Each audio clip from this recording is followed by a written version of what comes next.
What is reality? Reality is what we believe to be true about the nature of our surroundings.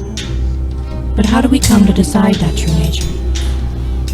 Do we conceive it completely on our own? Or do other devices gently sway our thoughts onto a pre-decided path? This is the hard question we must all ask ourselves as free humans on this planet. New Skull Zero Reality.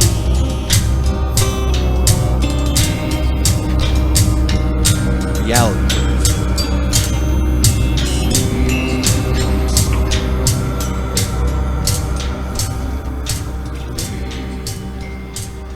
Hey guys, it's Wednesday night. You know what that means? It means everybody panic! Ah!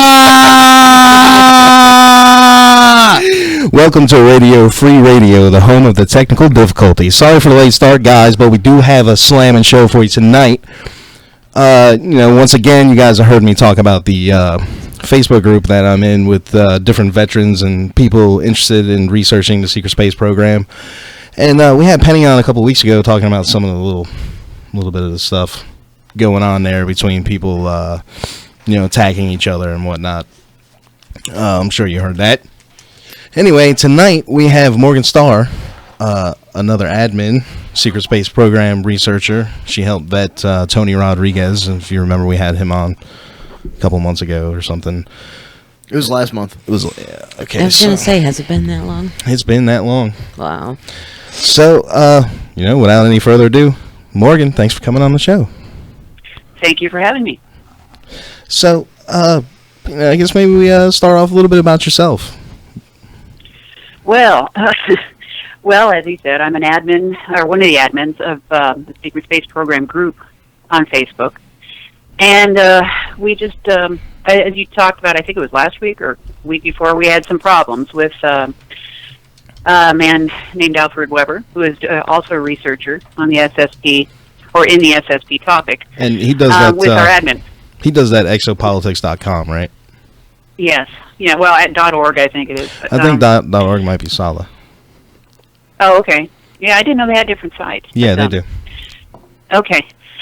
So we had some problems a few weeks back with a group that is doing an Agarthan symposium, which some of your listeners might have heard about. And they were trying to advertise on our site. And on the SSP side, we don't allow any ads whatsoever. And we tried to tell this person that, and as you've probably heard the story, they didn't like the idea that we said no. So they basically sicked their dogs on me and a few other people in the group. They ended up canceling my Facebook account by accusing me of having a fake name, which I don't. That's always fun. But unfortunately, my name doesn't agree with my ID because I was recently divorced. So that was enough to keep me off of Facebook. Man, I hate it. Pardon me? I hate it when they get you with that. Well, it's not a big deal, really. I was able to still continue with my groups and help people out, but the biggest problem I really wanted to clear was the fact that this is going on and that people are getting duped by programs like this. There's a lot of stuff coming out right now that is taking advantage of whistleblowers and trying to skew the story and make people believe things that basically aren't true and scamming people out of money, which, in my opinion, this is what this Agarthan symposium is doing. And even if I was in doubt before, I am pretty sure now, based on their reactions, that we hit a nerve. Yeah, definitely, I would say. Yeah. That guy Alfred went insane posting that stuff, like, everywhere. Because I'm in a lot of groups on Facebook myself, and I saw it everywhere, like, in practically every exopolitics. Well, I mean, he's got several that he admins or runs, whatever, himself, so... But, yeah, I mean, it was all over the place. That's interesting. Yeah, I didn't really follow it that much. I wasn't that into it. Well, I mean, I just saw it. When something comes through our group, we tend to tell them, no, we don't put ads out. Yeah. And that was enough to tick them off, I guess. Well, it definitely set him off because at first he started attacking Penny and then he moved on to you. Like I said, I'm in a bunch of groups, so I saw it. I mean, it's not like I was hunting for it. It was there, and then I would explore it deeper and deeper, and it just was crazy how much, how hard he was trying to get that out there. And then he kept using the phrase of the name of a book that was just being released in German of his. the German DVD's Nazi secret space program. Yeah, something like that. Well, we're kind of hoping that he starts attacking us because our show is so small that we're at the point where there's literally no such thing as bad publicity for us. So, well, I got to tell you, one of the things that really ticked me off was how he went after people who are. A lot of the people in this SSP group are damaged. They've been through hell. And, I'm talking mind control, torture, mind wipes, you name it. And for him to come on there and just start calling people Nazis and cussing, and it was, and this is a guy that's a judge and a lawyer. And it was just appalling and childish, and I don't know where he got off on doing any of this. And I don't even know the guy. I've never spoken to him. He doesn't know me. The reaction was bizarre, to say the least. And if it's still ongoing, I don't know what to say other than, people need to use their discernment and their common sense and look at what they're doing. Yeah, I haven't seen anything recent. I wonder if that guy's a spook myself, like a government spook. Who knows? Well, some of us would wonder that. Who knows? So, you mentioned you work with people, survivors of, the MK type abuse and stuff like that. Mm-hmm. What got you into that? It's hard to say, actually, because I do a lot of research. I like to learn new things, and my background is in counseling psychology. Mm-hmm. So whenever I see people who are having a hard time, I kind of gravitate to and see if there's anything I can do. And somewhere along the line, I ran into a few people that were online and talking about their experiences in the SSP. And I just kind of weaseled my way in there and found out more information, and then through different connections, I got to know different people and heard different stories, and I was really amazed, actually, about how the stories mesh with each other, even though these people don't know each other.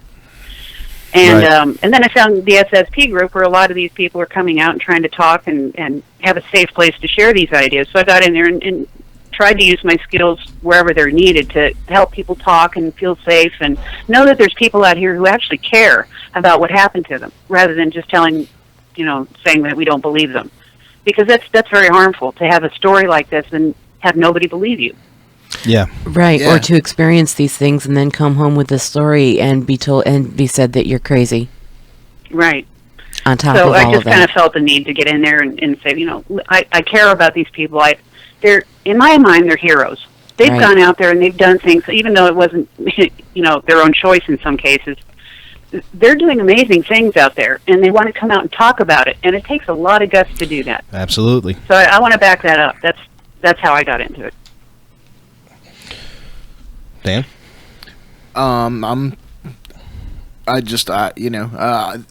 Don turned me on to the existence of this whole secret space program stuff maybe, a year ago, tops.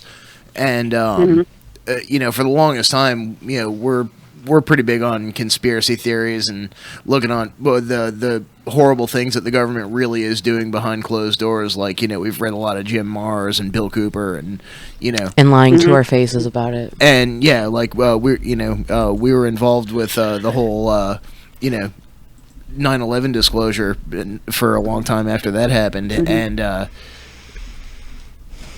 I've always been of the opinion that the government is probably doing absolutely unspeakable things behind our backs. And they are. And, hearing that this comes to, about the whole secret space program thing, I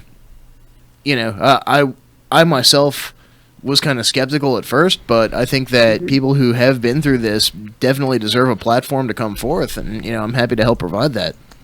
Right. Absolutely. Well, I hear a lot from people that say, well, how can you just believe this stuff? And what I try to make clear is I don't just believe it. You can't really believe things, because when you believe something, you stop learning, in my opinion. Mm-hmm. So what I try to do is just take in as much information as I can, and then I corroborate it with other people who are having the same experiences, or say they're having the same experiences. And, just keep trying to taking more information. Once you believe something, it really does stop the learning, because you start saying this is how it is, and everybody else's information isn't helpful. Exactly. Mm-hmm. That's not a good way to go, I think, especially with this stuff, because we haven't seen pictures of ETs yet. At least I haven't. We haven't seen a lot of, up close pictures of UFOs, or there's stuff out there, but there's still too many arguments that could be made for CGI or just whatever. But let's just stay open, is what I'm saying, and all this stuff is starting to come out now, so we have plenty to look at and plenty to compare, and who knows what we're going to find out. Yeah. Yeah, absolutely. I mean, that's what we try to do. We try to just take in as much as we possibly can until our mind is about to just explode from the overwhelming amount of information getting sucked in. And for me, it's always been like that, before I even found out about any of this stuff. Well, I wouldn't even say found out, because I always heard rumors here and there, doing my other research. And then it wasn't until probably about maybe a year and a half, 2 years ago where I really started to dig deeper into that particular subject anyway. But well, if you saw a little bit about my background, where I knew a man that's deeply involved in MK Ultra as a master programmer, and I didn't know this. Well, I didn't really know he was active still in it at the time. He used to talk about it and trying to say things like, "Isn't this cool? Look at this stuff," and he'd show me information on MK Ultra, and he's deeply involved. He's really into it. He's lieutenant colonel in the Army, retired now, and in military intelligence. So he kind of knew what he was talking about. Right. So from that, I kind of got interested in it. That was probably back in the 80s when I started hearing about it. And at the very least, at least in my opinion, with this secret space program stuff, at the very least, there is definitely a strong string of MK through all of it. Regardless of what you believe about what these people are saying, the stories about going off planet and all that, there's definitely, at the very least, MK happening there. Yeah, so, I mean, in sort of a dark way, I almost want it to be true that people are going off world, I very much want to believe.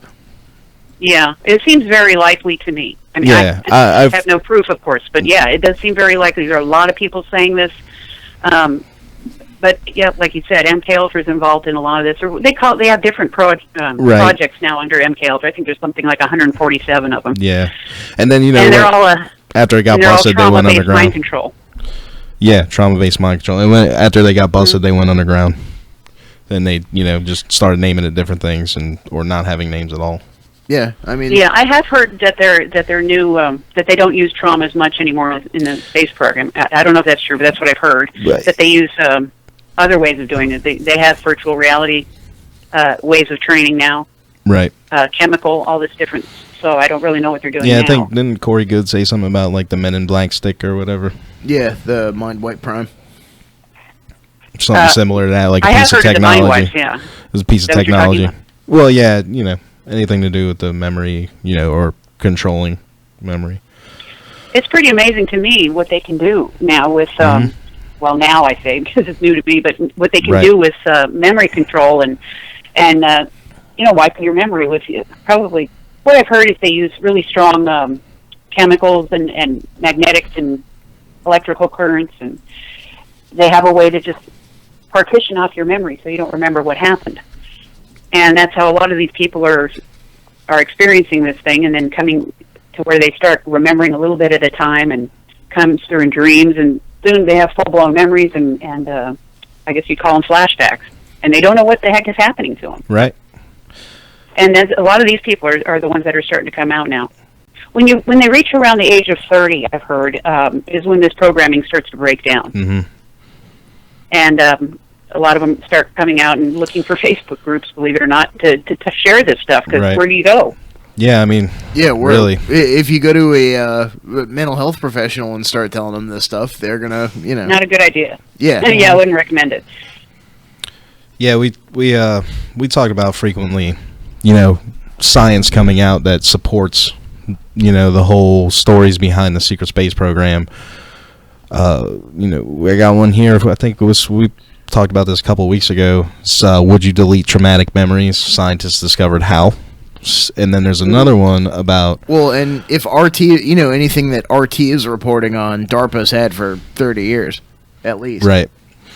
And there's another one about awakening dormant memories with a magnetic pulse to the brain.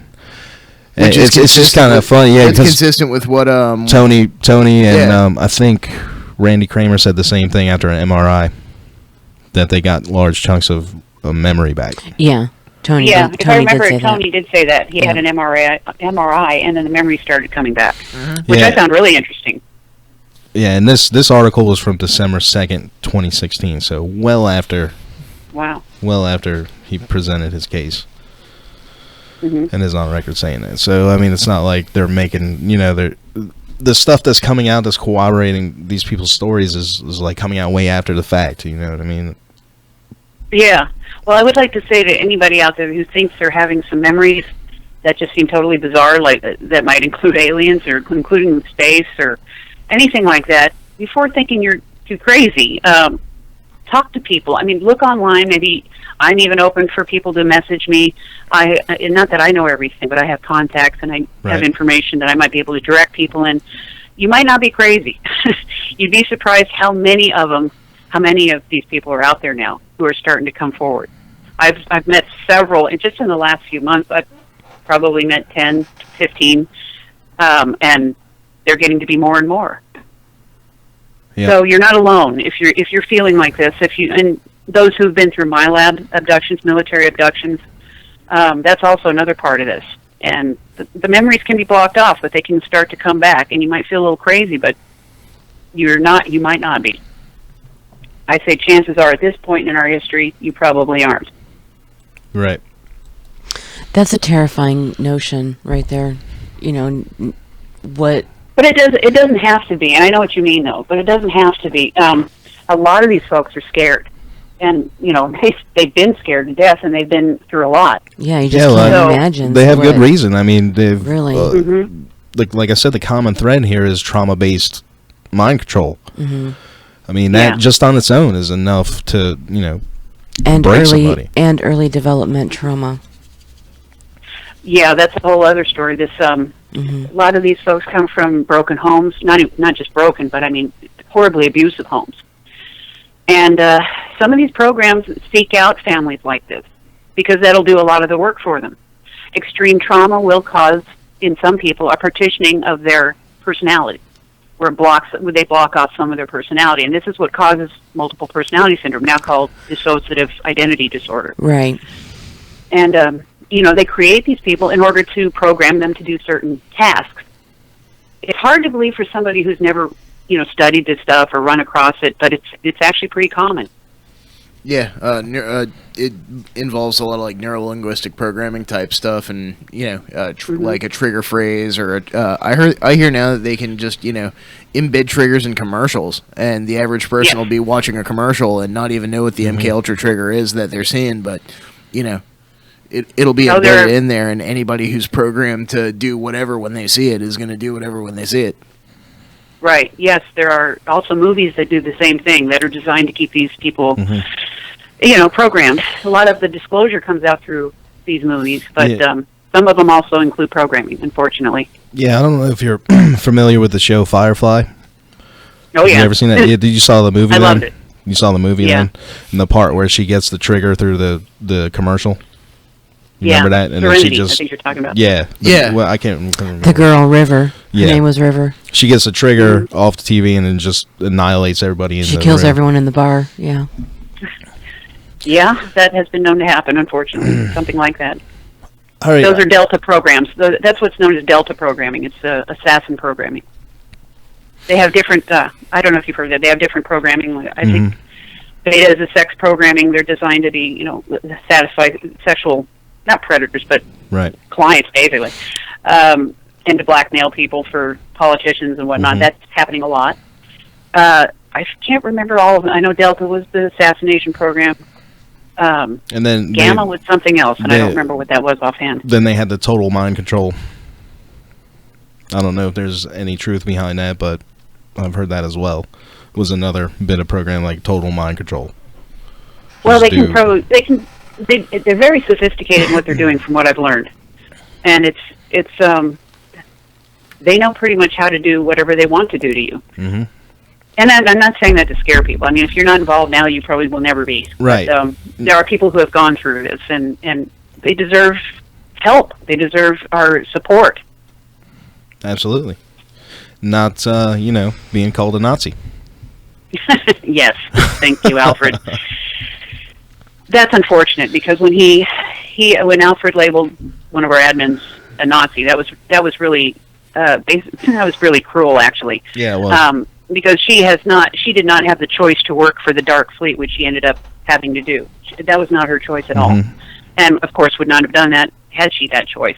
Right. I think it was my understanding that no one has that choice, really. Yeah, they're pretty much all Not that I know of. conscripted, unless they're the ones that are, I guess, born in the program. Yeah, I've never known anybody to, fill out an application for the Dark Fleet or anything. But Yeah, last I heard, Nazis aren't really big on asking for things. Yeah. no, not what I've heard. Oh, yeah. So, I got your bio here. I was looking through it. It goes through your history, your spiritualism. Do you want to talk about that at all? Well, sure. I'm very interested in what you experienced. I was just always very interested in spiritual topics, in metaphysical and the occult, the paranormal, all that good stuff. And so from a very early age, I would find everything I could on that topic and read about it. And then I got involved in various groups, all different types, to learn different things from the inside, because I felt that you really can't learn a path until you're on that path and That's you're right. in the group and learning from those people. So I'm not sure what else to say about it other than I've done a heck of a lot. Right. What were some of the... Well, I'm sorry, Dan. Do you mind if I just throw your the link to your bio up for people to No, read? not at all. Okay. Here you go, guys, out there on YouTube land. That's Law of One Rewrite.com/Morgan-Stars-bio. That's stars with 2 R's. And it's up there on the Twitch, YouTube, wherever else this is going. I'm not even sure. All right. Go, carry on, Dan. Okay, yeah, I was just going to ask, what were some of the, major positive and or negative experiences associated with the OTO? I've been curious about the Golden Dawn and, OTO organizations for a long time, and I've never really joined. I've just been sort of a self-taught, solitary practitioner. But I've been very curious about, what it would be like to, be involved with an organization like that.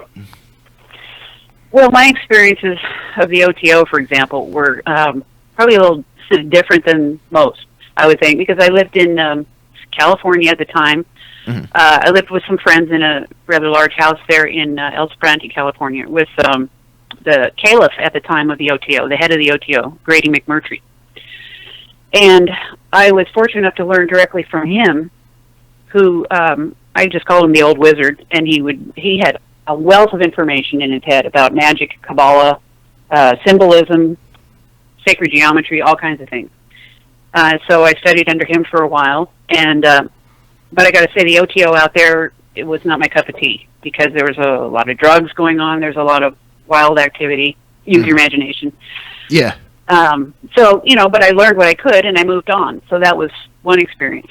And from there I did Golden Dawn, which was kind of on my own, not in the organization. Because there's a lot of stuff now that it's written that anybody can get a hold of. And from there I did different things. I did Vajrayana Buddhism. I did Wicca. I did paganism. I did shamanism from a shaman I learned for a while. And then I went into the Temple of Set, which I spent the next 14 years in. Now, some would say that's a negative path. Depends on how you look at it, I think. Tell me more about that, because is it like a reconstruction of Egyptian paganism, kind of like like Thelema, like the old Egyptian religion, or is it a new thing, or? Well, it's actually the Temple of Set, first off, is a branch or a shoot off of the Church of Satan. Okay. In the 70s, that's how it started, run by Dr. Michael Aquino, who was I told you earlier was a lieutenant colonel. He's the guy I worked with. But although it was a satanic organization, there's the public part of that, and then there's the higher up private part of that, which I didn't get involved in, and I didn't even know about it until I was in it for quite a while. But the public part of it, mostly it's negative polarity, as I would call it, but it's not harmful. There's no harming of anybody. No animals are getting harmed. No children are getting harmed. None of that's going on. Yeah, at face value, they don't seem so bad. Yeah, it's mostly magic and philosophy, and well, a lot of magic and a lot of philosophy and a lot of discussions, and that's the kind of stuff that I was involved in. Now, if you get beyond the priesthood, I was in the priesthood, which is the top public part of that temple. Mm-hmm. You get beyond that, I hear other stories, and that's the stuff where I disagreed with and why I left. The part where it gets dark real quick. Yeah, well, yeah, they do things that I didn't personally agree with.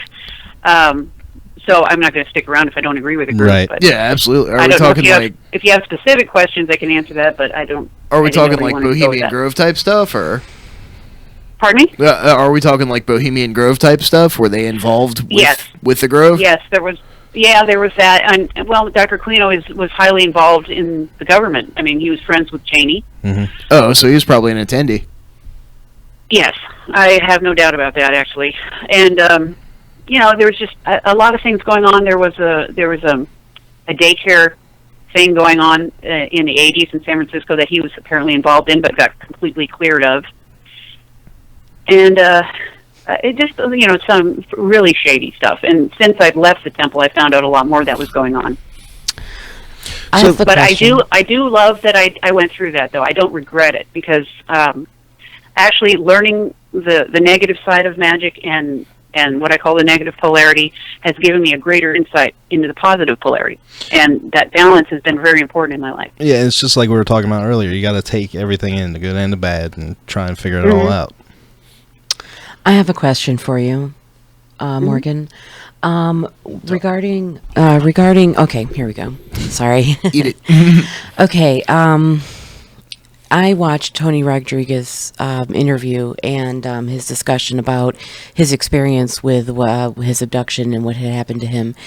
And he made reference to a very disturbing scene that happened to him after he was abducted by the upper crust elites, you know, the upper echelon of the government and corporate, you know, corporations and stuff like that, where he made reference to ritualized sexual abuse, cannibalism, human sacrifice, things like that, and that it happened on the West Coast during the process between him being abducted and actually going on one of these spaceships and like bases on Mars and things like that, moon bases, whatever.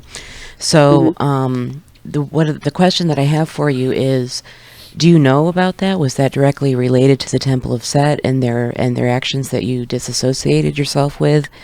Tony Rodriguez's discussion, it was in Washington, where he suffered through this abuse before he was taken to Peru. That was afterwards. Right, and later on. I'm sorry. I have no personal. How can I say this?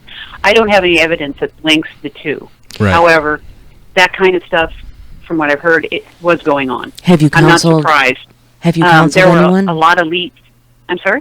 Have you counseled anyone that had a ritualistic type, dark experience in an abduction series? Yeah, many. This is actually really prevalent now. The amount of people that are coming out and talking about satanic ritual abuse is amazing. It started back, from what I can tell, it started back in the 80s when people started coming out about this.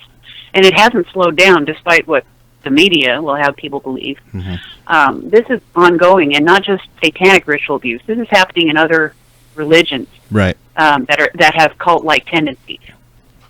Right. Absolutely. Well, I can say this is happening in some. Not all Mormons do this, but some branches of the Mormon religion, Jehovah's Witnesses, Baptists. There are some of the fundamentalist Christian groups that do this. Well, and everybody knows about the ritual, Catholic cover-ups, the Catholic Church cover-ups. That's pretty much like common knowledge to the point of almost being a joke. And to me, that's the biggest disappointment about the satanic groups, is that they position themselves as like, an alternative to traditional religion. Like, hey, these guys have been screwing up here for all this time. Here's where we want to do things right. And then they turn up just being more of the same. Right. Well, there are many, many different satanic groups. There's no centralized authority. Right. Yeah. it would never work with them anyway. Right. You can't herd cats. The nature of the left-hand path is you're going after power, so they're going to be fighting each other all the time and trying to claw their way to the top. So they don't work well together. So there's many different groups, many different philosophies. Some of them are harmless. Some are just philosophers. Mm-hmm. Some are all for show. Some of the ones that the younger kids get involved in are for shock value, and that's it. You say like the Anton LaVey's, the Anton LaVey branch of Satanism, I think would probably fall into that category. Yeah, well, I mean, Anton LaVey, he was a carny originally. Yeah. And so shock value is what he's all about. Yeah. Performance. But there's some value in that if you think about it, because it does break people away from traditional thinking and get them kind of thinking on their own. Well, in radio, we definitely... It's still dangerous if you don't know what you're doing. We put a lot of stock in the value of showmanship, absolutely, being in radio. Yeah. So there's so many groups. I would hate to see people lump them all together. They're not all dangerous, but they're not, it's not something to mess with, but I would say not every single one of them is abusing children. No, of course not. And I mean, No, actually, directed what my question was a lot of, there's 3 stories now that I've read, talking to Don and Dan about different things that have happened, where they've made reference to a West Coast cult, satanic cult that with ritualized abuse during their abduction series, during the process of their abduction and going into outer space. They've all discussed a satanic dark ritual sort of, Yeah, the idea was that, on the West Coast. In order to turn people into psychic superweapons, you have to first break their minds in order to reform it in the way you want. So that's what I'm guessing the whole philosophy behind what My Labs was doing and, what all these other people were doing with the ritualized abuse is that they were trying to break these kids and turn them into psychic superweapons. And I think, too, Satanism is it's kind of like one of them things like Illuminati, where a lot of stuff just gets lumped into it that doesn't really necessarily have anything to do with the name.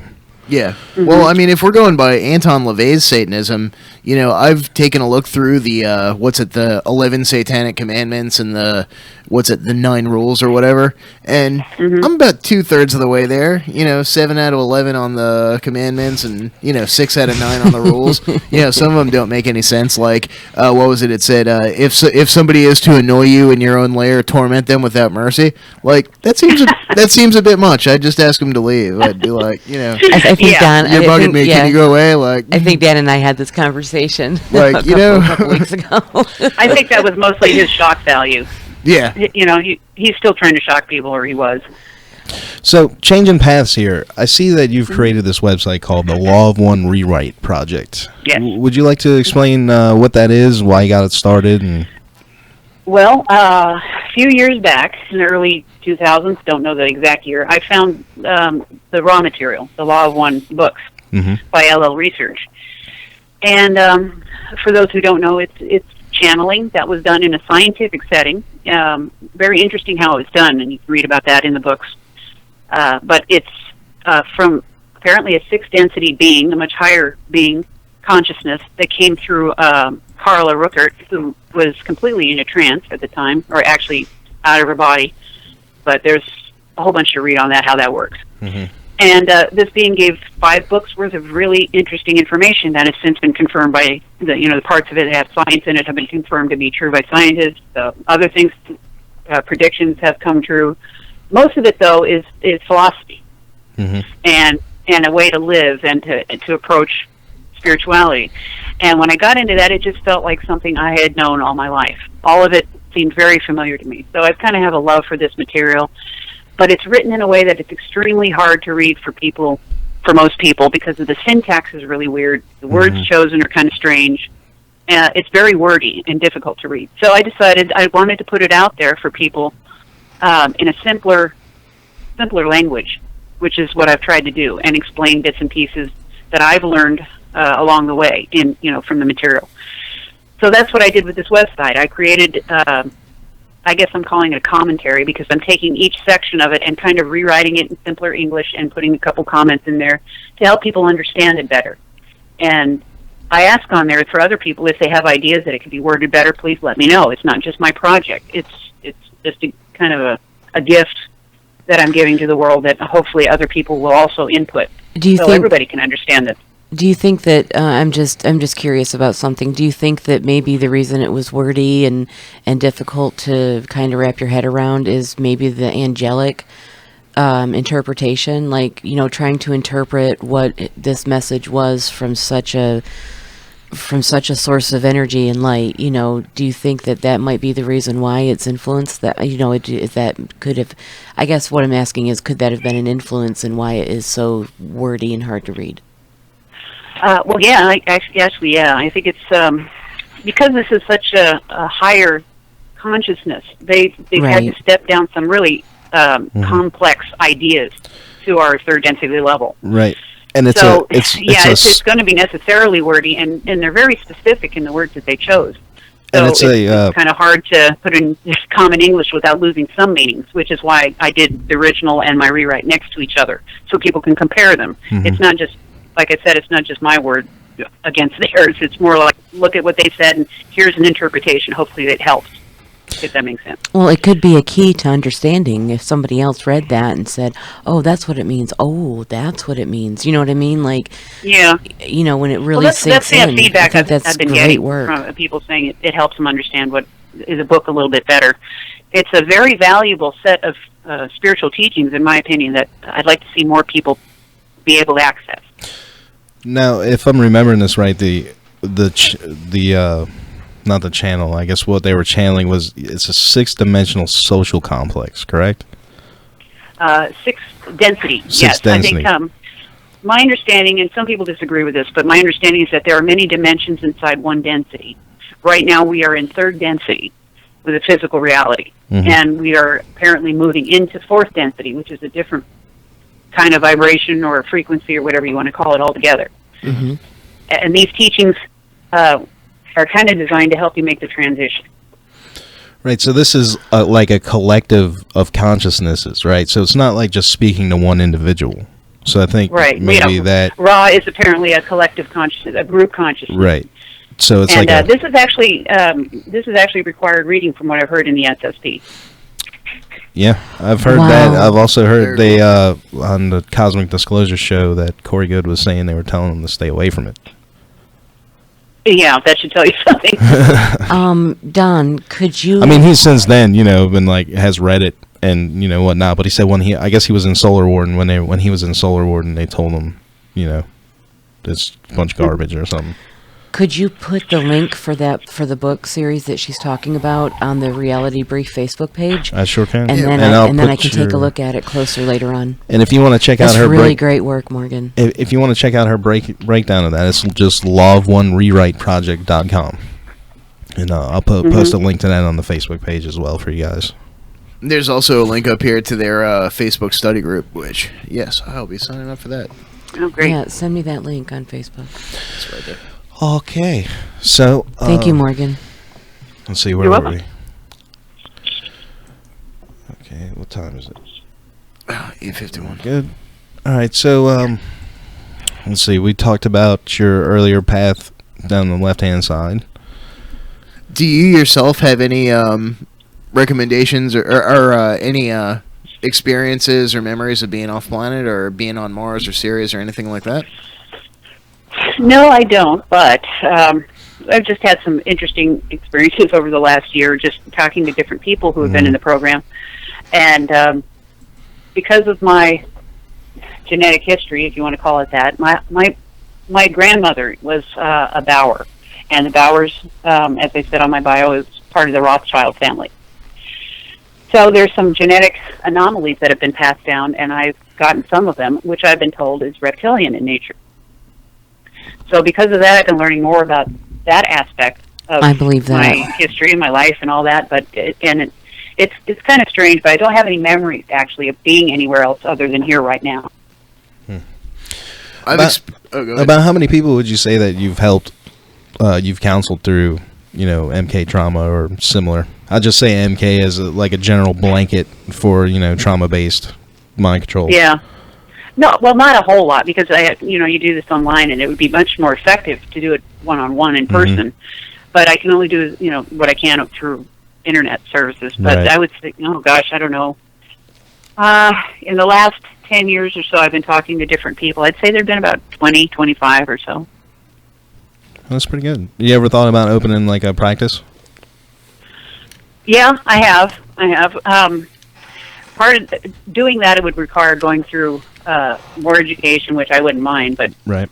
more education, licensing, and all that. And I'm already doing it, Right. and I do my best to try to stay up on it. And you're not going to learn about this stuff in school. No. I've got the counseling training, but to go any further, I don't think I would learn anything else that would help me with this, unless I was going to go ahead and be a full blown psychiatrist, psychologist, or whatever, Right. which I'm not. And they would definitely try to make you think that they're just got a disorder or whatever. There was no such thing. And as yeah, that. that's another reason I kind of avoid mainline education at this point. At least in this right now. I was going to ask, and maybe maybe this is a service to self question, but I got to ask it as to somebody who is a self-taught practitioner, and you being somebody who's been through a self-taught path and the groups and everything else. What advice would you have for a person who's interested in seeking deeper into the mysteries of Kabbalah and Enochiana and all that fun stuff, but isn't a real joiner, isn't a real group kind of guy? Well, so much is written these days. You can find pretty much information on anything. I would say for Kabbalah, look at the books of Dion Fortune. McGregor Mathers wrote some stuff. There's a lot. It depends on how deeply you want to get into it. If you really truly want to get into the deep stuff of the Kabbalah, you'd have to look into the Jewish mysticism stuff and learn the symbolism there and what they were going for in some of the Gnostic material, which is what I studied. I spent a year in seminary studying Gnostic stuff in Old Testament history, so you will find a lot of it in there. But there's a difference between the Jewish Kabbalah system and magical Kabbalah. Yeah, the kosher Kabbalah and wasp Kabbalah. Right. So Dion Fortune did a really classic book, and that'll give you a really good grounding in it. I've read Saint I can't remember Occultism. the name. Pardon me? I've read her Saint Occultism, Yeah, which is that'll work.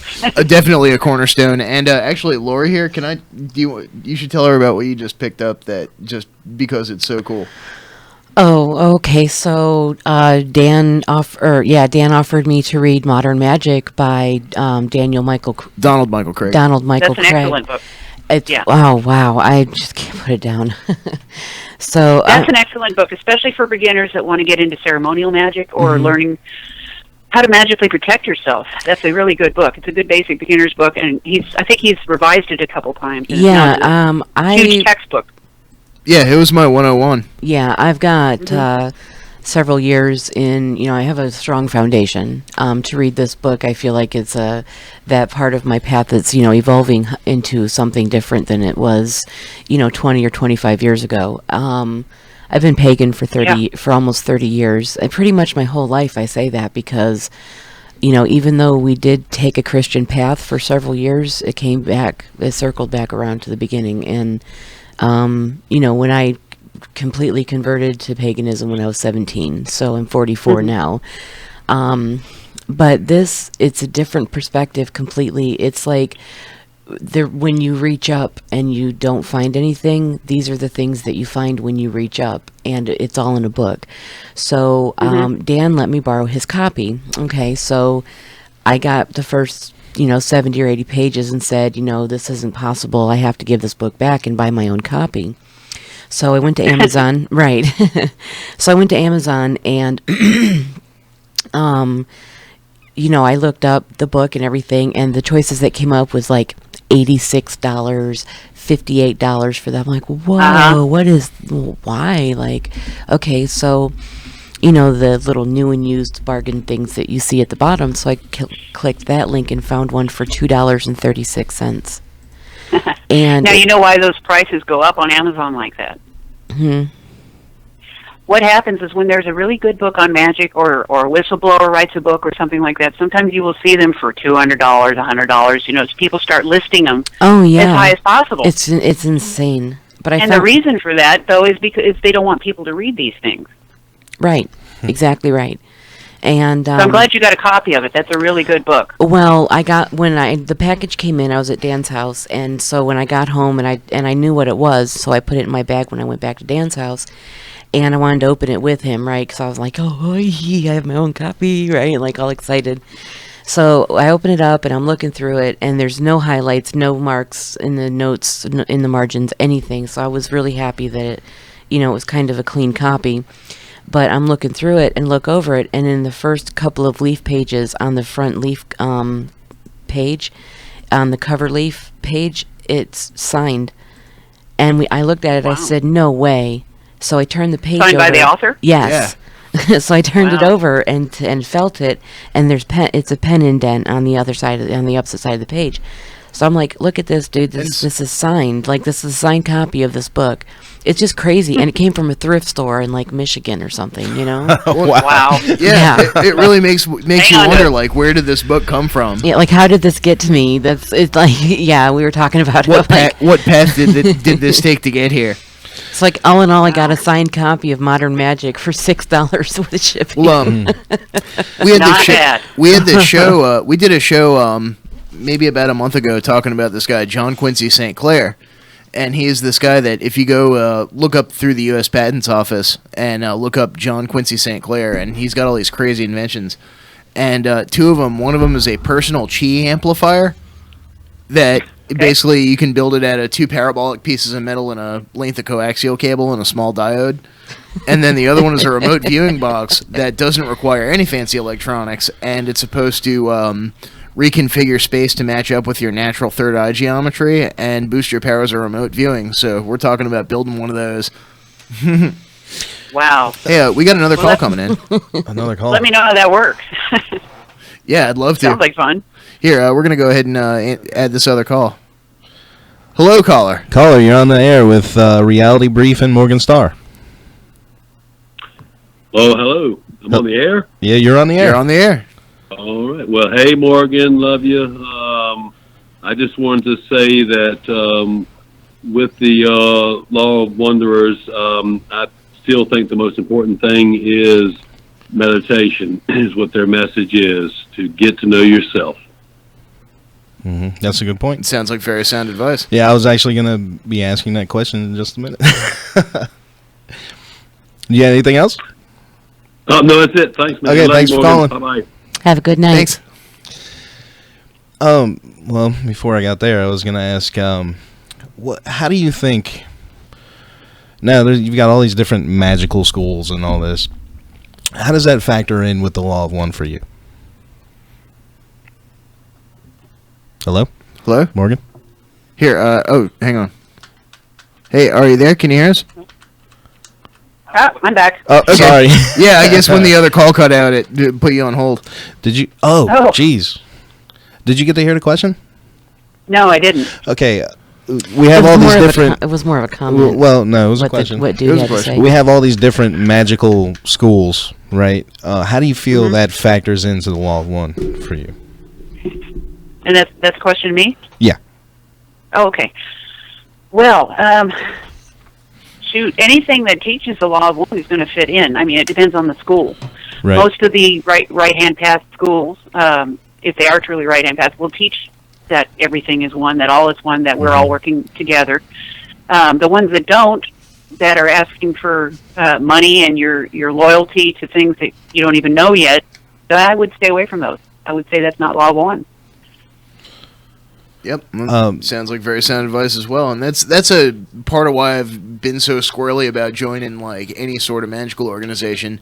When I was 16, I petitioned to join the Hermetic Order of the Morning Star International, and then I just got squirrely about it and decided not to. Yeah. So you see, the problem with a lot of these organizations is they're built on a hierarchy structure. And the ones at the top have all the knowledge. And you have to work your way up through their ladders and do whatever it is they require of you in order to get that knowledge. I'm kind of tired of that personally. I've done some of that. Often those at the top don't know any more than I do. Not that I know everything, but you know what I mean. Right. And the ones that really do have information, they should be sharing that with people, and some of them do. They're hard to find. You will get a lot of information just on your own studies. There's not a heck of a lot now that they have that we can't find. Yeah, honestly, there's this one group on Facebook called CMG, Chaos Magic Group, and the Chaos Magic Group has, there's a lot of BS and nonsense in there, but their library is fantastic. A lot of BS and nonsense. Their library is amazing, and joining the group is worth it just for access to the library, in my opinion. Okay.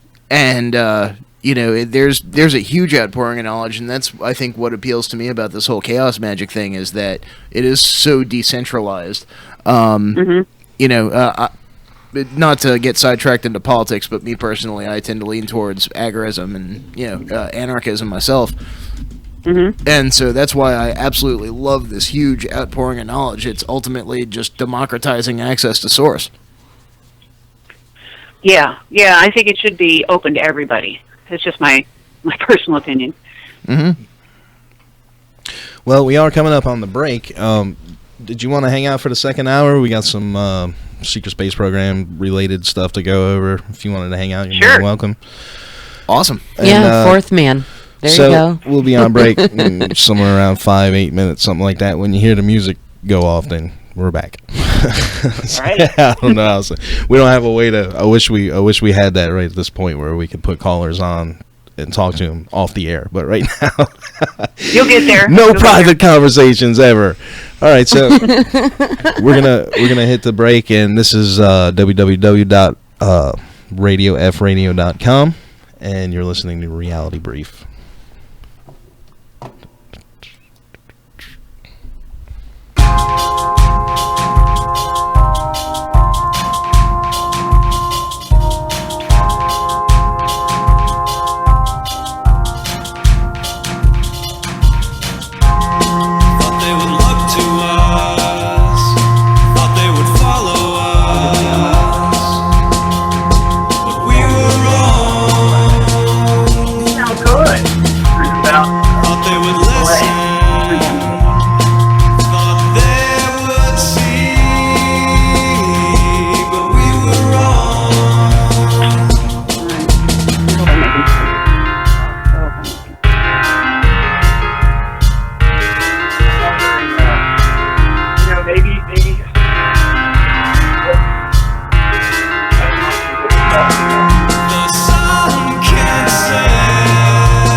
distort you and twist you and misrepresent you. Your elegant innocence that's transformed you into a definite target of manipulations and greedy ravagings that blunder your purity, spoil your seed, shadow you under scrutiny, hide you entirely from consensus reality. Veritas, one and only. Veritas, our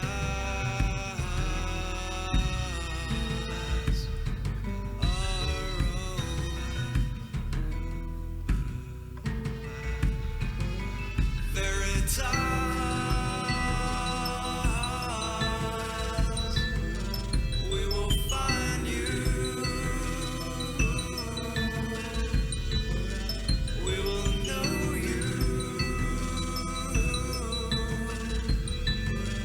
We will own you.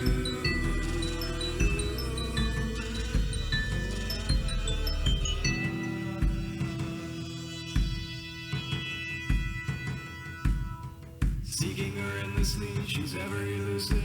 Further and further now, your source gets diluted, and the well is always deeper. How deep can you dive? How deep is your need to stare the truth in the eye?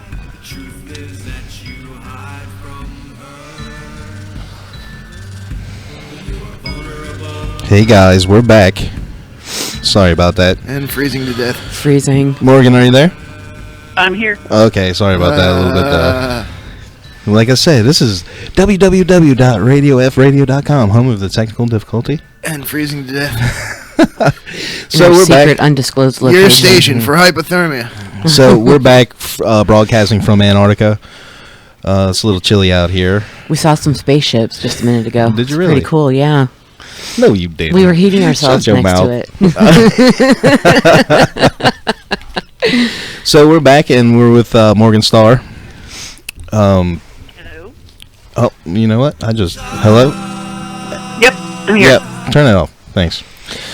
So, we got a lot of stuff that popped up this last week here. Well, first, what do you make of this, this is to you, Morgan. What do you make of this, this Trump executive order that got leaked about the NASA thing? I'm not actually, sure if I heard. Which one was this? Okay, hold on. Let me see. Find it here in the notes. Got so much stuff in here. Okay, the Trump NASA Authorization Act. So essentially, it's the National Aeronautics and Space Administration Transition Authorization Act of 2017. So the Trump administration is finally committed to funding NASA's plans for deep space human exploration in the coming decades, to the tune of $19.5 billion. Sounding familiar? Jesus Yeah, Christ. I'm not sure what's going on with that. I'm sure the information that the public gets is nothing close to what's really going on. Yeah. Central to these plans is the proposed crewed mission to Mars, which is scheduled to take place by 2033. The act was introduced to Congress back in February and presented to President Trump for approval on Tuesday, March 9th. Consistent with the Space Administration Authorization Act of 2010 and the NASA Transition Authorization Act of 2016, this bill approved of $19.5 billion in funding for NASA fiscal year 2017. Much was earmarked for the continuation of NASA's journey to Mars. So, if you guys want to read the rest of that. There's no way in whatever that he doesn't know about the space program, that he doesn't know that there are colonies on Mars, that he doesn't know about the slave colonies on Mars, for that matter. So I don't know what this is. It's some sort of it's the public story that they're given for some reason, and I don't know what that could be. Well, you know, someone that told me who is allegedly in the know, so to speak. I'm not going to name who it was, but they told me that they actually were on a mission with, you know, take it for what it is, but they were on a carrier, and they were, I guess, guarding. Trump was getting a briefing on the whole deal. Mm-hmm. So I don't know if that actually happened or not. I mean, you know, take that for what that is, but that's I'd be very surprised if he hasn't gotten a briefing on this. In fact, I don't think Corey Good came out recently and said that that Trump is actually watching Cosmic Disclosure on Really? Gaia TV. Wow.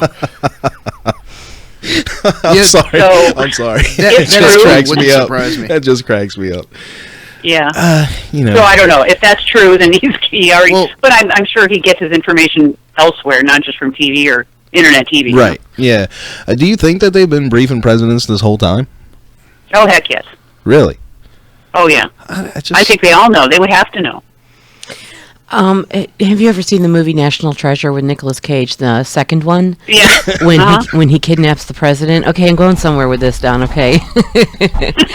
At the end of the movie, he talks never about have, so. in that book. Supposedly, there's some book of secrets for the presidents, and he was talking about page 43, and it was like the last few minutes of the movie, and he's like, at some point we're going to have to discuss page 43, and it closes the movie, and and the first thing my brain went to, and this was long before I met Don and with the space program and stuff, and I'm like, I wonder if that has anything to do with colonizing other planets or, space bases deep out where they've already traveled and, they've been doing this for how long has it been, way back in the day. This is probably, it's always been Yeah, a fascination. I haven't heard that, but we all know that the answer to the universe is 42. So, Well, maybe There's no it's telling. 43. No, maybe they just got it wrong. But yeah, I wonder if they're going to make a movie about, I don't know. I'm not a big Nicolas Cage fan, but I just thought that was entertaining for a Yes, minute. you are. No, I can't stand his face, dude. I think that was the one where wasn't he playing Nicolas Cage was a CIA guy in this one, or was that a different movie? Which one? What, the National Where? Treasure movie? Oh no, No, I'm thinking of Snowden. Actually, he was in that Oh, one okay. where he Oh. played a ex-CIA guy, but he was the one that was bringing out all the information. Oh, I didn't see that movie, but no, National Treasure. He's I think he's a historian, or his Yeah, father. it's Yeah, been they a were while. like it was kind of like the codes to figure out like Da Vinci codes and the what the forefathers and Freemasons in the early history of our country left behind back then, and putting all the puzzle pieces together. But he was a linguist or a codist or a historian or something to do with protecting, national documents or something like that, to that effect. He stole the Constitution, the original Constitution, and then whatever. Right. But Yeah, I did. I seem to remember that. Well, I've heard from various insiders that there are many levels of clearance above the President of the United States. yeah, Right. I've heard that too. Yeah. Isn't that where the whole cosmic disclosure, because it was cosmic top secret? Yeah, Was that's the- what I've heard. They say that cosmic is the top, but who knows? Right, yeah. Even the president's not the president. You know this. Well, I've heard it was Right. like a squad of reptilians, and then after that it was like some aliens and reptoids and mantids and things like that. But there's all of the races of the earth that he'd have to know about that. I mean, and all of them would have to know about that. I'm assuming that all world leaders, know about what's really going on. Yeah. It's just us peons at the bottom that don't tell. Well, they know what's And going we're on. finding in out on our own country. now. Right. Yeah, I gotta Well- disagree with that. I mean, I just feel like that if it is as compartmentalized as it is and is overreaching, I don't feel like maybe they tell them something, but I don't feel They like just they're tell 'em giving what them they the need whole to know. story. I mean, because that just means to me that every single none of these people had any kind of moral qualms with this. Well, or maybe the presidents are just the sweet smiling public face of what's really Right. going The president. on. The president is the CEO of a corporation. Right. He's not in the know You at know- all because of all the Yeah, goes the on behind United him. States has been incorporated. I forget the year, 1871 or something like that. 17, I forget. But the president's just a CEO and a puppet of the higher ups. Mhm. And we've heard all kinds of stories. Well, at least I have from different people about who the actual leaders of this country are, and it's not the president. Some say there was a group of, I don't know if it was 7, some say 9 of different people who are probably connected to the Rockefellers and the Rothschilds, and they're kind of running everything. And they supposedly these people also have contact with the off-world rulers, if you want to call them that, whoever that might be. Yeah, and there's a lot of speculation as to who exactly that is. Is it interdimensional Right. beings? Is it the Well, Draco? Is it? That sounds like an intergalactic federation. You mean the Galactic Federation of Light? That's another interesting thing. No, you know? an intergalactic federation, generically speaking, yeah. My understanding actually is that this Galactic Federation is not running the planet, from what I understand. They're just they're a federation of different species that are out there that are sentient Right. species and intelligent species who are working together. Right. You know, in my research on it, it's hard to find anything like solid. It's all just a bunch of, crystal love, like Yeah. it's a coin of phrase there, and I can't really. And then the stuff I did find is strikingly similar to Scientology. So I don't know. Yeah. I just That's why we're fighting for full disclosure. That's Right. why we want this all to come out now and not 100 years from now. And I know that Corey Good has talked about some type of federation too. Well, the whole Sphere Being Alliance thing is a little. I'm very skeptical on that. I mean, it's good to be it's good to be skeptical about everything. To be honest with Yeah. you, because there's no way, no one can give you any tangible evidence of this. So you have to just kind At of one take time, people's people were word for skeptical it. about chemtrails. So That is true, but a lot of people aren't now. But still, a lot of people Well, are. it's funny because when you refer to it as chemtrails, everyone thinks you're a nut. But when you refer to it as geoengineering, turns out you get a lot of hits on Google. Yeah, turns out they meet every year to talk about it. Now, I posted this video in the in one of them groups, the Secret Space Program group, and it was an alleged. This is what they were saying. It was a TR-47B, which is an unmanned spy ship, and it doesn't really look. It kind of does, but all the other pictures I've seen of it has other wing sections, which I guess is Or possible. the X-47B. Yeah, X-47B. My bad. But it's wrapped in that blue saran wrap that they wrap. There's this picture floating around, and people are saying there is a anti-gravity drive helicopter. We're gonna go ahead and play that for the audience right now. Sorry if you're listening on the radio. You're gonna need to jump on YouTube to see this. Go ahead. And yeah, there it is on the back of the truck, just getting shipped away. And yeah, I don't know. Did you get to see that video? Yeah, let's play the whole thing. No, don't play the whole thing. It's a waste of time. It's not long. Morgan, you didn't get to see that video? No, I haven't seen this one. Yeah, I mean, it looks, it is similar, but it isn't exactly the same to me. And I'm wondering, like, and the thing about it is, why would they be transporting this stuff on the ground so openly like that? You know what Now, I how mean? do you know what it is? I Well, was going to say the same thing. the official story on it is because it's coming out of an Air Force base. Give me a second to pull up on I found Why an would it article be all about it. blingy and stuff, though? That doesn't make any sense. It'd be Well, all lights and cutting off roads and making a spectacle. That's precisely what they're doing. All right, so U.S. Wow. Navy confirms transport of unmanned aerial vehicle. And there's another picture. Dan, can you pull this article up for this picture? Yeah, sure. And they're loading it onto the truck, and it's definitely a triangle. But the pictures of the X-47B that I've seen definitely look different than that. So several readers called the Bane.net, claiming they saw something fall out of the sky, and then an unidentified object being transported from the base. The unidentified object turned out to be an X-47B unmanned aircraft that was heading for cross-country trip as part of the Unmanned Carrier Air System Demonstration, UCAS-D program. The V-47B is heading to Northrop Grumman's manufacturing facility in California. The second is making a coast-to-coast trip in recent weeks. And yeah, there's Wow. there's that picture, and it just looks like a big blue triangle with pool tarps all over it. And then it goes on to say the Baynet also reached out to St. Mary's County Sheriff's Office about the alleged reports of an object falling from the sky, but the office said it was unaware of any such incidents. So, yeah, I mean... What did you say, coast to coast? Because there's a Northrop Grumman here, too. Yeah, I know. That's California to... Well, Northrop Grumman owns the patent on the Treb on the TR-3B. Man, I have not been able to confirm that, Dan. You keep claiming that, but I have not seen that. Okay, you know what? I'll try and find the PDF. Yeah, do that, please. Okay. But anyway, considering the source, it's some local newspaper. Of course, they're going to be like it's an X-47B. But the interesting thing to me is that people were saying they saw something fall from the sky, and then they pulled this thing out of this Air Force base. I don't know. I think it's all too high spectacle. Well, a lot of these things, from what I'm getting, they're ours, rather than Right. UFOs and ET craft and all that. Mhm. We have a lot of this stuff. Absolutely. Apparently. Absolutely. And that's my point. What I'm saying is I don't think this is what they're saying it is. I think it's something different. It might, what it is, I don't know. Well, but it's the government. You never take what they say at face value. if you look up X-47B and look at pictures of that, it's similar but different. So, it's wrapped in a tarp, so you can't really see any details, but there definitely is more. Did you pull that thing up? Yeah, we already had it up. Oh, no, I didn't. Oh, okay. So awesome. All right, there it is, guys. You can see that picture there. It's triangular and it's covered in a blue tarp.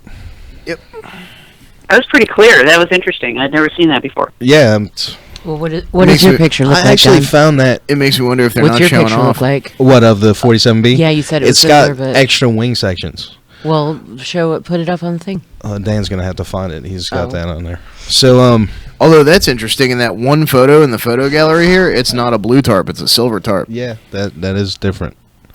Maybe that's one of the other ones they said was being transported, and that one to me looks a little more like it. But And was this in California? You said no, this was in Maryland actually. I found this. Maryland. It came across my Facebook feed from someone because I play in a band too, and it was someone from another band. Like it happened in their neighborhood or something.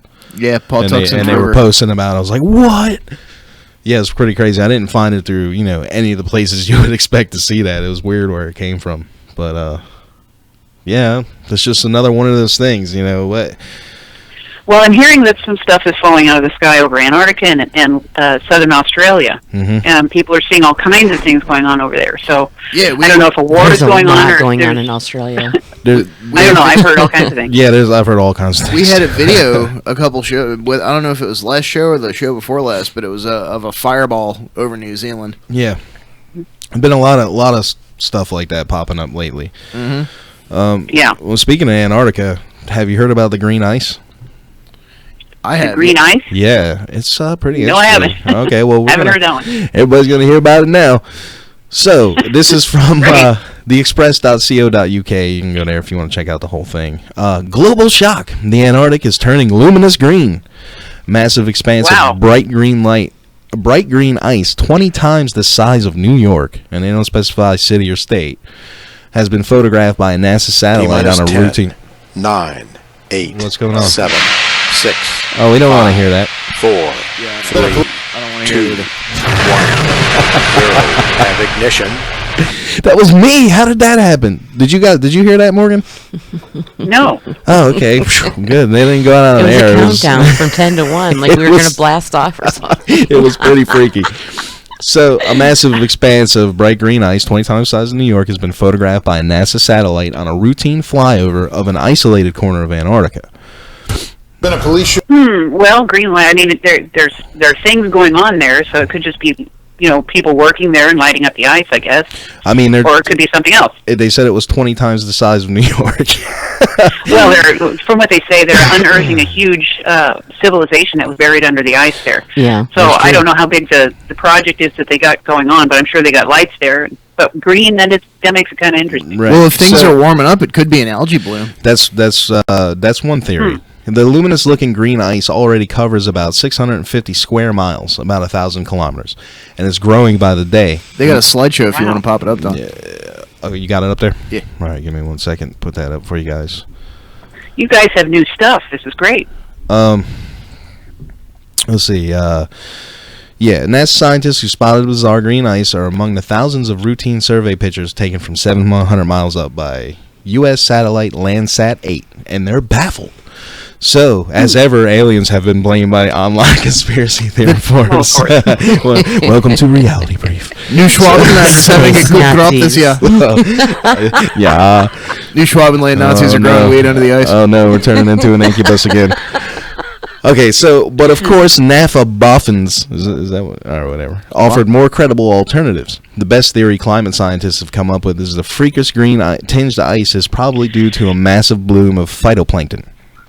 Yep, there you go. NASA observers are unclear if the massive phytoplankton and algae is trapped in the soft, slushy ice, or whether it's living below the existing sea ice. Now, do we know whether algae blooms in ice? Well, I know there are algae blooms around cold water. Antarctica, yeah, but they're not like in Antarctica. So it would be my understanding, correct me if I'm wrong, guys, that this would be a little too close to Antarctica to have an algae bloom.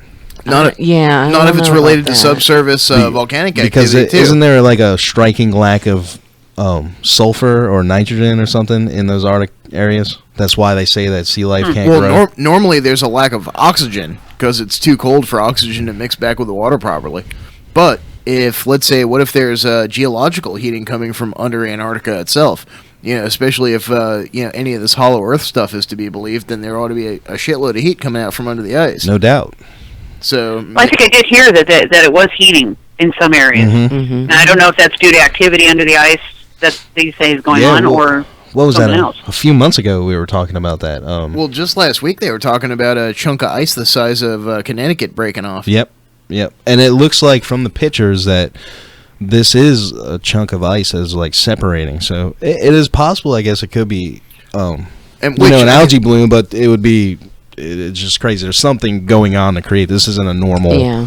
Something changed, a drastic change in the environment. Well, do we know if it's normal? We've only been exploring Antarctica for less than 150 years. I mean, that's true too. I mean, but if it is normal in that sense, then it's definitely it takes a long time for this cycle to come around. I mean, with all the ice breaking away, it's definitely a heating. So who's to say? I mean, like I said, you want to check the rest of that out? That's express.co.uk. And the title of that article is Global Shock. The Antarctic is turning luminous green. Oh, yeah, and that was the thing, too. It's glowing. It's actually glowing. So cool. Take that for what it is. Well, I hope we get something out of there soon. We should be getting pictures of what they found, I hope. I swear, I'm getting so sick of hearing about the Antarctic disclosure. It's making me so angry. Just tell us already. Jeez. Yeah. Well, it leads us to speculate. I mean, it does, and we do. Okay, so here we go. So after World War II, they sent a bunch of Nazis and like huge drilling equipment and construction equipment, capable of building like skyscraper-style buildings in underneath the ice in Antarctica, and that there's actually like cave-style, beautiful paradise, in the ice caves where the heat from the inside of the earth and the ice meets together. It creates this incredible, sculpture of land and all this kind of stuff that there's, colonies that are underneath the ice in Antarctica. So what if something broke, like one of their internal oxygen supply systems, or if they are having anything to do with space aliens and Nazis under the ice in Antarctica, because they said they unearthed spaceships and there's pictures of that. None of that's been fact checked. The current narrative, from what I understand, is that there's a pre-Diluvian civilization, which is being speculated that is the aliens hovering because of the melting. Maybe it's something in there, a machine somewhere that broke. Who knows? It's like Morgan said, it could, with all the stuff they're messing around with, who knows? It could be lights. Yeah. All right. So there are people saying that there's a war going on there. I mean, that there are battles being fought, that the Draco are there. Mm-hmm. That who knows what it could be? It could be, evidence of the war going on, for all we know. Yeah, we were talking a week or two about the rumors of nukes going off down there, and then factoring in with all the extra radiation getting detected airborne. Well, that's at the South Pole, though. The radiation that was detected was at the North Pole, right? But it was across airborne. Europe, yeah. Which I thought that was in the South. No, it was in the North Pole, but it wasn't in the North Pole. It was in the northern hemisphere. Europe. But it could, it drifts. Radiation drifts through the air. So, and England gets their storms from Russia. So that's the way the jet stream moves on that side of the planet. Is all the air from the Arctic Circle comes down over Europe, over Germany and Denmark and England and France. I have a friend in England who said that when the hurricanes come off the east coast of the United States, they turn into cyclones over there before they hit. They turn into snowstorms over there. Interesting. Mm-hmm. Mm-hmm.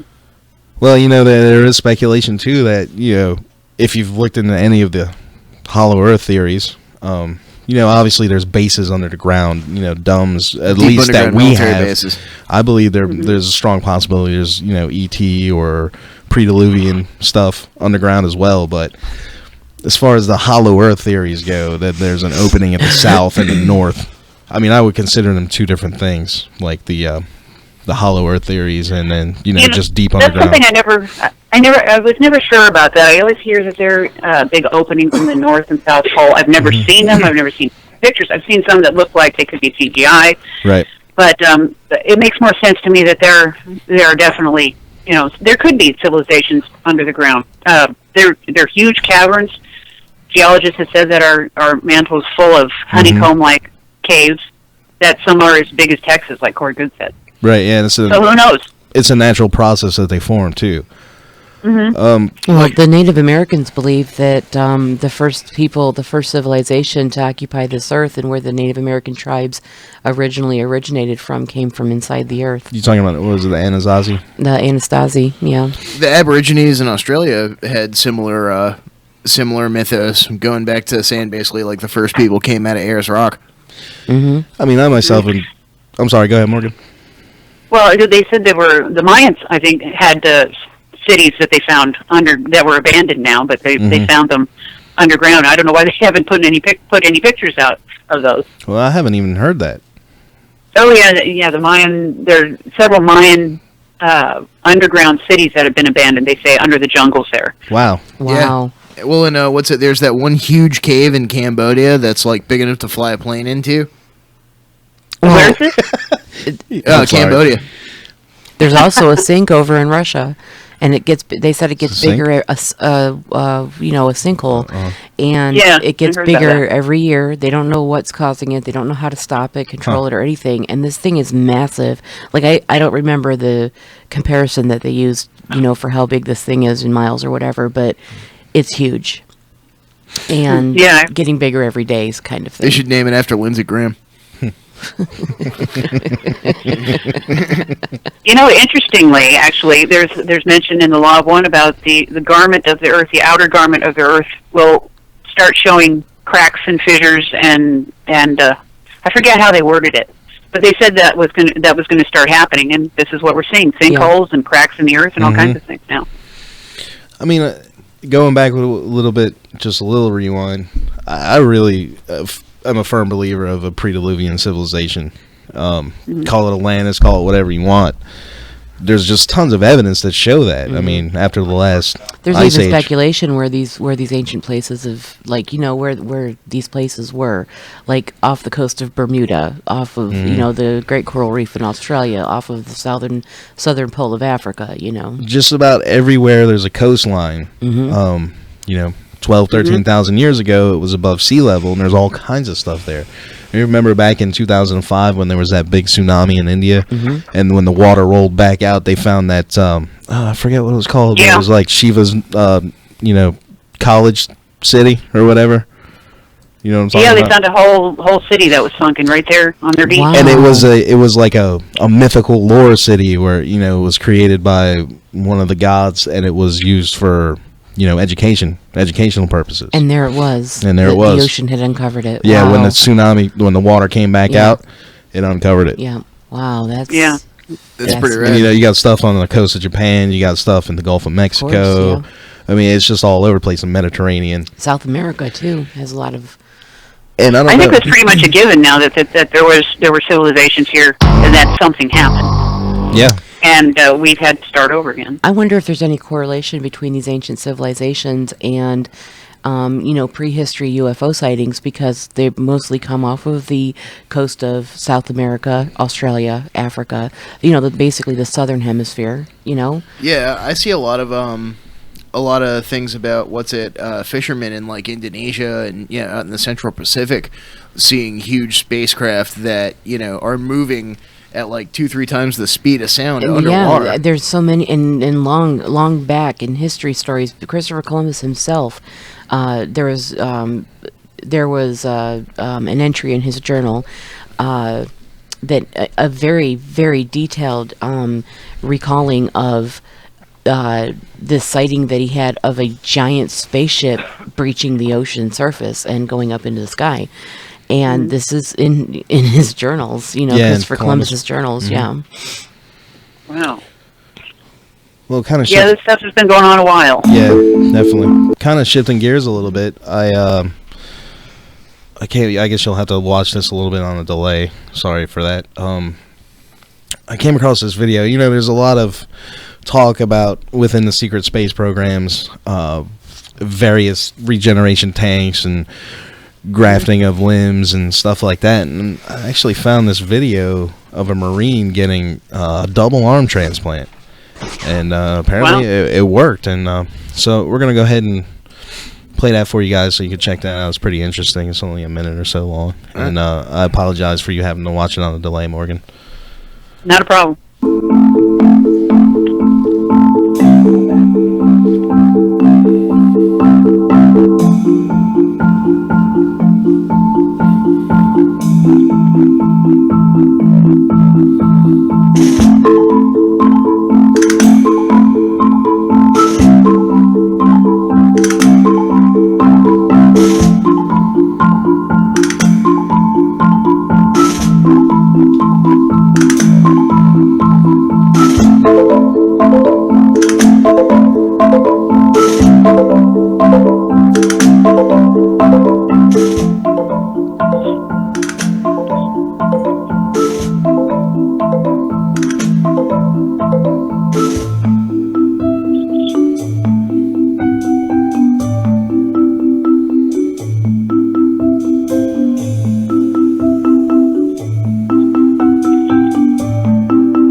Jazz hands.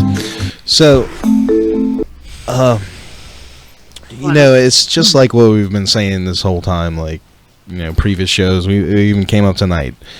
If they're just letting us know about the basics of some new technology, DARPA has most likely had it for 50 years, and they have already perfected it.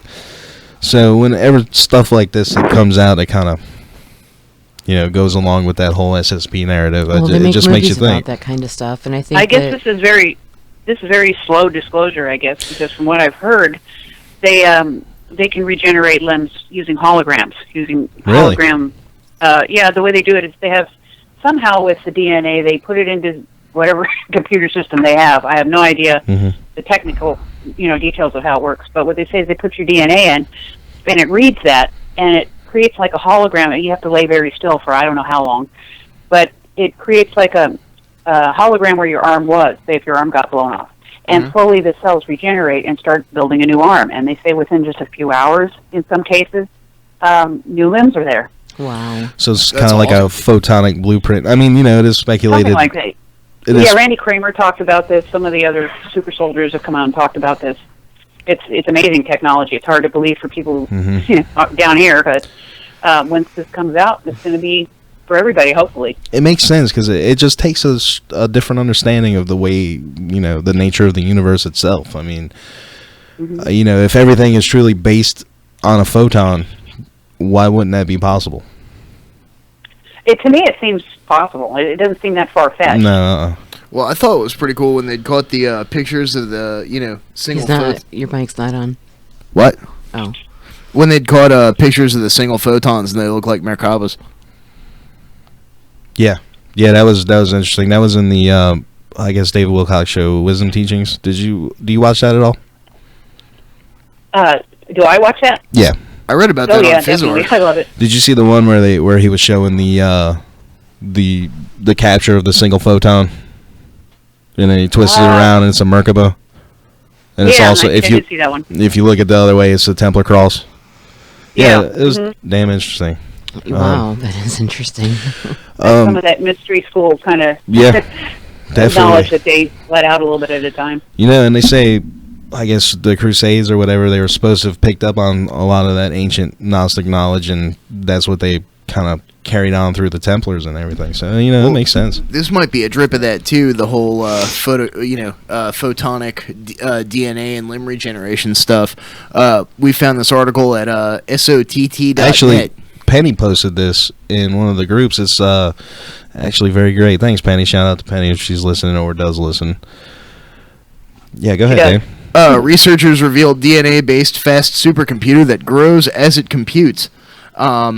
Researchers from the University of Manchester showed it's possible to build a new super-fast form of computer that grows as it computes. Professor Ross D. King and his team have demonstrated for the first time the feasibility of engineering a non-deterministic universal Turing machine, or a NUTM, and their research is to be published in the prestigious Journal of the Royal Society Interface. The theoretical properties of such a computing machine, including its exponential boost in speed over electronic and quantum computers, has been well understood for many years, but the Manchester breakthroughs demonstrate that it is actually possible to create an NUTM machine using DNA molecules. Imagine a computer is searching a maze and comes to a choice point, one path leading left and one path leading right. Explained Professor King from Manchester School of Computer Science. Electronic computers need to know which path to choose first. But our new computer doesn't need to choose. It can replicate itself and follow both paths at the same time, thus finding the answer faster. This magical property is possible because the computer's processors are made of DNA rather than silicon chips. Oh my God! A computer. Yeah, I have heard that. All electronic computers have a fixed number of chips. Our computer's ability to grow as it computes makes it faster than any other form of computer, and enables the solution of many computational problems previously considered impossible. Quantum computers are exciting for other forms of computers. They can also follow both paths in a large maze, but only if the maze has certain symmetries, which greatly limits their use. As DNA molecules are very small, a desktop computer could potentially utilize more processors than all the electronic computers in the world combined, and therefore outperform the world's current fastest supercomputer, while consuming a tiny fraction of its energy. And yet, most of us will still use them for arguing with people over politics and sharing pictures of cats. Cats. Mm-hmm. And food. Now, I'm sorry, did you have anything to add to that, Morgan? Well, I've actually heard that from some insiders that they have, quantum computers that are using DNA and are much faster than our, little laptops or whatever we have, and that this is common use up there. Yeah. And I don't know what they use them for, but apparently these things are very powerful. And then you've got this. I just pulled this out of Fizzorg. This came out on the 13th. It's ultra short light pulses for fast light wave computers. So the method moves electrons faster and more efficiently than electrical currents, and with reliable effects on their quantum states. It's a step toward a so-called light wave electronics, and in the more distant future, quantum computing. You couple it with that. I've heard those who donate their DNA, whether voluntarily or not, end up somehow quantum entangled with that computer. Wow. So they're able to control it or be controlled by it. Wow. So there's some interesting, more MK Ultra fun there. Yeah, when I first read that article, that the one that Dan read, I ain't gonna lie, I got a little creeped out, man. It's just the possibilities with that type of technology, to me, seems endless, and it's scary. I mean, it's like almost you could create an actual artificial, not just a artificial intelligent machine, but a biological, like artificial life. Yeah, essentially. And here's the problem with artificial intelligence is once it discovers that it's the superior species, because it is actually a new species, and once it realizes that it is the superior species, what comes of us? Because that's straight out of some Skynet bullshit out of Terminator right there. We either get replaced or upgraded. The SSP is actually pretty, from what I've heard, they're actually pretty concerned about that. That AI has been spread around various places in the galaxy, and that it has taken over some areas and destroyed them. And they're very concerned about that here, to the point where you cannot take electronics with you when you go out on these missions out there, because they run people through some kind of a testing. I don't know how they do it, but they check them to make sure that they're not infected with some AI nanobots or whatever it is. Yeah, and then they have to put you through a shock, moderate shock. They say if you found to be infected and they want to get rid of it. Apparently, it can just wreak havoc on everything. Yeah, if AI gets into it. Well, it makes me wonder if things like Mass Effect aren't, predictive programming. There was this one big series of games that came out called Mass Effect, where you have to basically save the galaxy from this marauding army of gigantic. Basically spaceship-sized, intelligent, AIs that are coming back through the galaxy every 50,000 years and culling all the organic life that could possibly pose a threat. And then you get the choice of whether you can take it over, destroy it, or synthesize with it. And if you synthesize with it, all the organic life in the galaxy and all the synthetic life in the galaxy basically just swaps DNA and all becomes one, so there's no point in fighting anymore. Yeah, I have heard that concern coming up. Apparently, it's a real one. Yeah. And it's interesting too because I've noticed that a lot of this AI stuff is coming out in the movies a lot more now. Yeah. And I noticed we watch an episode or show called Shield, Agents of Shield on TV every now and then. Yeah. And that's the current storyline is AI. Is it? Very cool. I read an article back when 9/11 happened that the government officials in America, the first thing they did was contact movie producers because they had no idea what could happen next.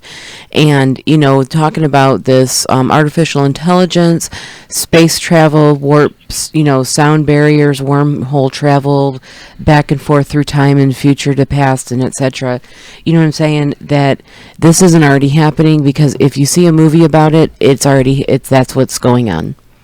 And that predictive programming that Dan mentioned, you know, and it just makes you think, like, what are they really, are they trying to tell us something? And that maybe we need to pay attention a little bit closer to media and not so much like corporate bullshit media that, like, over, you know, CNN or whatever, ABC News, but like, you know, fringe news where you find out about these things. What? Well, if it turns out the Stargates really are real, then, you know, I don't know about 20 and back, but I'll do 5. Be careful what you wish for. Don't say that too loud. You No, just gave exactly. consent, dog. You just, Dude, you you're just done, said dude. NASA You're was done. listening to our NSA was listening to our program. well, I already got and now look what you did. I already got kicked out of NASA once. What can they do to me again? This is why we can't have nice Right. things, Dan. Oh, Dan. Hold on. You just consented to being a slave for 5 You years. Good consented job. to some anal It's good probing, job. dude. It's. I mean, I already did it once. What's another 5? So, you know, the AI is getting out of control. I mean, it's all over It's the place. terrifying. We're- It's, you know. I got this other one here. News Artificial Intelligence Lab unveils synthetic speech system. And you know, it goes on to say, this is at technologyreview.com. It goes on to say, now Baidu's Artificial Intelligence Lab has revealed its work on speech synthesis. Baidu is like the Chinese Google. One of the challenges in speech synthesis is to reduce the amount of fine-tuning that goes on behind the scenes. Its big breakthrough is to create a deep learning machine that largely does away with this kind of meddling. The result is a text-to-speech system called Deep Voice that can learn to talk in just a few hours or with little or no human interference. So, I don't know if you remember the, what was it, chatbot? Yeah, Omegle. Where you'd go in and you'd say something to you and say something back, but it got programmed to talk, like, over the course of however long. Yeah, I remember that. Well, this is essentially that, but, you know, it doesn't need human input. It just needs a very, like a Star Trek translator, I guess. It hears a little bit of the language and it figures it out. That's pretty rad. Wow. Well, what's it? There were 2 other. We're coming up on time pretty soon, but there were a couple other stories I wanted to squeeze in real quick. I was hoping we'd have time for these. Something from space.com talking about fast radio bursts. The headline leads, could mysterious cosmic light flashes be powering alien spacecraft? And there's a short video, but, you know, I just check out the article real quick. They're wondering if fast radio bursts are, you know, basically the signatures of advanced interstellar civilizations, you know, heading from one system to another. Yeah. And they're not pulsars. No, No. they're actual fast radio bursts. They say astronomers have cataloged just 20 or so of these brief, super bright flashes, which are known as fast radio bursts. Since the first one was detected in '07, they seem to be coming from galaxies billions of light years away, and what's causing them remains a mystery. Fast radio bursts are exceedingly bright given their short duration and origin at great distances. We haven't identified a possible natural source with any confidence. Study co-author Avi Loeb, a theorist at the Harvard-Smithsonian Center for Astrophysics, said in a statement Thursday, March 9th, an artificial origin is worth contemplating and checking. And, you know, I remember Kardashev, the guy who came up with the Kardashev scale. Yeah, the scale that measures how advanced a civilization is based on how much energy it's capable of harnessing. And he said that, you know, it stands to reason AI is probably going to be the only thing that can live long enough to traverse the distances from one star system to another. You know, you might have generations of organic life sitting around on a planet like Earth, whereas, you know, you've got probes that are the only thing that's going to survive the thousands of years it takes to get from one star to another, unless you have some way to fold space. Well, you're thinking physical travel. Yeah. If there's truth to what the insiders are saying about portals and wormholes and faster than light travel, then that's not an issue. Right. And it seems like most of the people I've talked to that have actually been in the SSP said that's not a problem. Mm-hmm. There are ships that know how to bend space around the ship, so location is a matter of putting in coordinates now, and it just shows up there. Mm-hmm. So they don't have to travel the actual distance. Bends my mind too, but this is what the stories are. Yeah, I know. I've heard them too. Yeah. And that's what we're doing here, is we're just trying to bring them out there for other people to hear. So. Mm-hmm. Right. And the other thing that really grabbed my interest was they're talking about this. This is the boss, the largest structure in the universe, and it's a wall of galaxies 1 billion light years across. Our own galaxy is 150,000 light years across tops, counting the dark matter halo. So. This is 1 billion light years across, and it's like a sheet of galaxies. Before this, they'd only seen the biggest thing they'd been able to pick out was the Sloan Great Wall. And, they're saying here it's named after the Baryon Oscillation Spectroscopic Survey. It's an effort to map galaxies in the early universe. Made of 4 superclusters that are connected by huge filaments of hot gas, dark matter, and empty space. But, there's still like monoatomic hydrogen and electromagnetic fields. And now, how can anybody look at something that huge and think we're alone? Right. Yeah, exactly. Right. Or even that we're even significantly important. Right. and that we're the scheme of smartest things. ones. I mean, how arrogant is that? Right. We're just not used to looking out. You just look out, get a telescope, look out, and see how much there is out there. It just doesn't make any sense to assume we're alone. Mm-hmm. No, it doesn't. It really It's doesn't. like the ocean. Like what's in? I've always thought, Don and Dan and I have all had this discussion about, could there be, spacecraft civilizations underneath on the ocean floor? Because in ratio and comparison to what we have discovered about the ocean is about the one drop in a glass of water. Right. Yeah, I've seen the abyss. Well, we are coming up on the end of the show. We'd like to thank you, Morgan, for coming on, and you're more than welcome to come back anytime you want to talk about something. It was awesome talking to you, Morgan. It was really nice Well, meeting thank you for having me. I had fun. This was great. Very, very interesting. Yeah, we hope person. you'll come back on. Yeah, definitely. And, more I'd love conversation. You want to give out your website for us one time? I think you had it in front of you, and I don't remember it offhand. Okay, I'm sorry. lawofoneriewrite.com. There you go. No, Thank wait, you. that ain't it. It's rewrite. I'm sorry. I'm the worst. Anyway, that's right. It's Wall of One. rewrite.com. Right. Okay, so real quick before we jet, I just wanted to let you guys know out there that's listening, there was 2 more leaks that weren't associated with WikiLeaks. One you can find on cryptome.org. That's CryptoMe. CryptoMe. Great site. Cryptome.org, and that's the Trump cybersecurity executive order. And then there's also another large U.S. military leak. It's the holy grail of security clearance files. So, and this has information about tons of people and their security clearances and that kind of stuff. It could be very useful in vetting this secret space program type stuff. I mean, but that's up on ZD.net, so just look for leaked U.S. military files exposed. Didn't we just have a huge disclosure of like 438,000 or something with something 7 project? We just talked about it last week. Vault 7. Vault 7, yeah. WikiLeaks. Yeah. These 2 are outside of WikiLeaks, though. So it's just something else for you guys to check out.